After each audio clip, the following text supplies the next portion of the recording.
এই যে মাছ নিয়ে এসেছে, এটা কাতলা মাছ নিয়ে এসেছে এটা।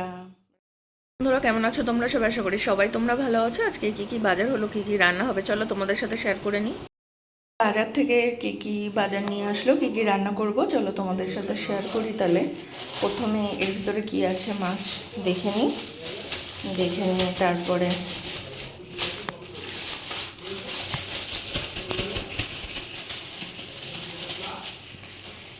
এই যে মাছ নিয়ে এসেছে, এটা কাতলা মাছ নিয়ে এসেছে এটা। কাতলা মাছগুলো কি দিয়ে রান্না করবো দেখাবো। আর চলুন এর মধ্যে কি আছে দেখি নেই। তাহলে দেখিয়ে দিই আপনাদেরকে। নিয়ে এসেছে কি,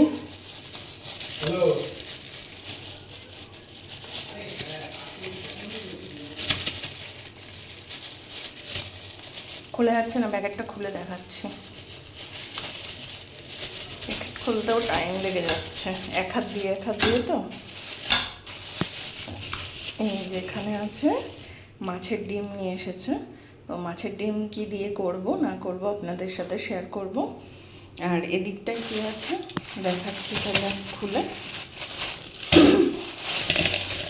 এখানে আছে চিংড়ি মাছ, আর চিংড়ি মাছটা কি দিয়ে রান্না হয় আপনাদের সাথে শেয়ার করব।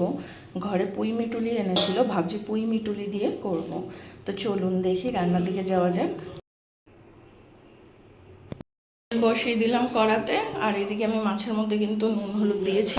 নুন হলুদ দিয়ে মাছগুলো আমি পুরো করে নেবো, মেখে নেবো ভালো করে। আর এই যে ডিমটা আমি নুন হলুদ মাখিয়ে রাখছি।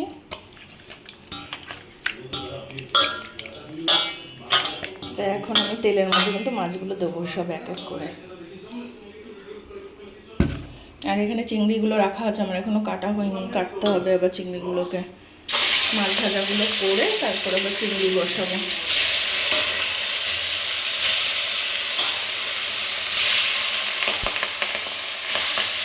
বসিয়ে দিয়েছি, কিন্তু গরম হয়ে গেছে তেল। আর এদিকে এই যে ডিমটা আমি ভেজে ফেলবো এখন কড়ার মধ্যে। আর শুধু লঙ্কা দিয়েই ভেজে নেবো, আর নুন হলুদ দিয়েই ভাজবো এটা আজকে আর পেঁয়াজ দিচ্ছি না। আমি কিন্তু ঢাকা দিয়ে রেখেছি, চটর পটর করছে বলে। এই যে কড়ার মধ্যে কিন্তু দিয়ে দিলাম, চটর পটর করছে তেলটা, ওই জন্য ঢাকা দিয়ে রেখেছি যাতে গায়ে ছিটকিয়ে না আসে। তেল বসিয়ে দিয়েছি, এদিকে চিংড়ি মাছ কাটা হয়ে গেছে, চিংড়ি মাছগুলো সব ভেজে নেবো এর ভিতরে দিয়ে। আর বেশিক্ষণ ভাজবো না, 2 মিনিট ভাজবো চিংড়িগুলো। আর চিংড়িগুলো তো ঝিলু আছে ভালো, দেখুন, দেখলে বুঝতে পারবেন উপরে মাথাগুলো কিন্তু লাল লাল লাল ঝিলু আছে ভালো চিংড়িগুলোতে। আর চিংড়ি মাছটা করব ওই জন্যে এই যে কেটে রেখে দিয়েছি বেগুন, পুঁই মিটুলি আছে, আর আলু আছে, কুমড়ো আছে, সব একসাথে কেটেছি। এই পুঁই মিটুলি দিয়ে কিন্তু চিংড়ি মাছ করব। কেমন করে করি চলুন দেখাবো। এগুলো কিন্তু ভেজে তুলে নিয়েছি, আর বেশি ভাজিনি কিন্তু, তাহলে চিট হয়ে যাবে। আর চিংড়ি মাছ ভাজার তেলটাতেই কিন্তু আমি এইগুলো দিয়ে ভেজে ফেলবো। আর চিংড়ি মাছ ভাজার তেলটা দেখুন কি ঘিলু লাল হয়ে গেছে পুরো। এই তেলের মধ্যে আমি করে নেব পুঁই মিটুলিটা। তেলের মধ্যে সব সবজিগুলো কিন্তু দিয়ে দিলাম, কুমড়ো, আলু, বেগুন, পুঁই মিটুলি দিয়ে কিন্তু আমি এবার ভালো করে এটা ভেজে নেবো। আর আমি মিক্সিতে এবার পেঁয়াজ, আদা, রসুন, কাঁচা লঙ্কা বেটে ফেলবো। এগুলো কিন্তু সব ভেজে নিয়েছি। এবার আদা, পেঁয়াজ, কাঁচা লঙ্কা বাটা আমি দিয়ে দেবো এর ভিতরে। আর রসুনও দেওয়া রয়েছে বাটার ভিতরে। আর জিরে গুঁড়ো, লঙ্কার গুঁড়ো দিয়ে দেবো। মশলা দিয়ে দিয়েছি কিন্তু, আদা, পেঁয়াজ, কাঁচা লঙ্কা, রসুন সব কিছু বাটা, জিরে গুঁড়ো, লঙ্কার গুঁড়ো পরিমাণ মতো দিয়ে দিয়েছি। এখন একটু নুন কম ছিল বলে একটু হালকা নুনও দিয়ে দিলাম। এবারে এটা আমি কষিয়ে নেবো ভালো করে। মশলাটা একটু কষানো হয়ে গেলে তারপর চিংড়ি মাছ দিয়ে একসাথে কষাবো কিছুক্ষণ, কষিয়ে তারপর কিন্তু পরিমাণ মতো জল দেবো। তো মাছের ডিমটা ভাজা হচ্ছে নুন হলুদ দিয়ে, এমনি শুধু টুকরো টুকরো করে কেটে দিলাম মাছের ডিমটা। এখন এটা তেলের মধ্যে ভাজা হচ্ছে, আর মাছের তেলও বেরিয়েছে খানিকটা এর ভিতরে। এটা আস্তে ধীরে ভাজা হোক, তারে আমি তরকারিটা করে ফেলি। তো সব কষানো হয়ে গেছে, এবার কিন্তু আমি এর ভিতরে চিংড়ি মাছগুলো এই যে দিয়ে দিলাম। সব চিংড়ি মাছগুলো দিয়ে দিয়েছি এর ভিতরে, দিয়ে এবার একটু কষিয়ে নেবো এর সাথে, চিংড়ি মাছের সাথে। এবার কিন্তু আমি পরিমাণ মতো এর ভিতরে জল দিয়ে দেবো।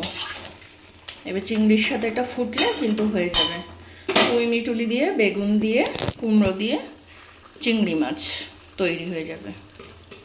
আমি আস্তে দিয়ে দিয়েছিলাম একটু, যেহেতু তরকারির যে তলায় মশলাটা যাতে না লেগে যায় তার জন্য। এবার আমি পরিমাণ মতো জল দিয়ে দিয়ে এতে কিন্তু 5 ফোড়ন দিয়ে ঝিঙে আলু দিয়ে বসিয়ে দিয়েছি ভাজতে, ডিম ভাজা করাতে।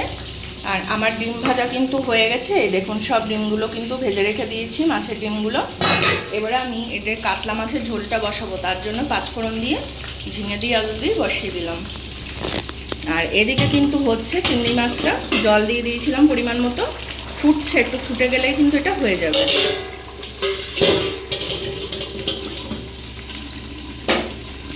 এর জন্য কিন্তু আদা পেঁয়াজ রসুন কাঁচা লঙ্কা বাটা দিয়ে দিয়েছি, আর এর মধ্যে কিন্তু জিরে গুঁড়ো লঙ্কার গুঁড়ো অল্প করে দিয়ে দিলাম। এবার এটা কষাবো, কষিয়ে ভালো করে তারপর কিন্তু জল দিয়ে দেবো পরিমাণ মতো। চিংড়ি মাছের তরকারির ভিতরে কিন্তু একটু গরম মশলা দিয়ে দেবো যাতে গন্ধটা ভালো হয়। তরকারিতে পরিমাণ মতো জল দিয়ে দিচ্ছি, এবার কিন্তু ঢাকা দিয়ে দেবো, এটা ফুটে উঠলে মাছগুলো দিয়ে দিলেই হয়ে যাবে। জল শুকিয়ে গেলেই কিন্তু আমি তরকারিটা নামিয়ে ফেলবো। আর এই তরকারিটার মধ্যে কিন্তু বেগুন দেওয়া আছে বলে দেখতে পাচ্ছেন একটু ঘেটা ঘেটা মতো লাগছে।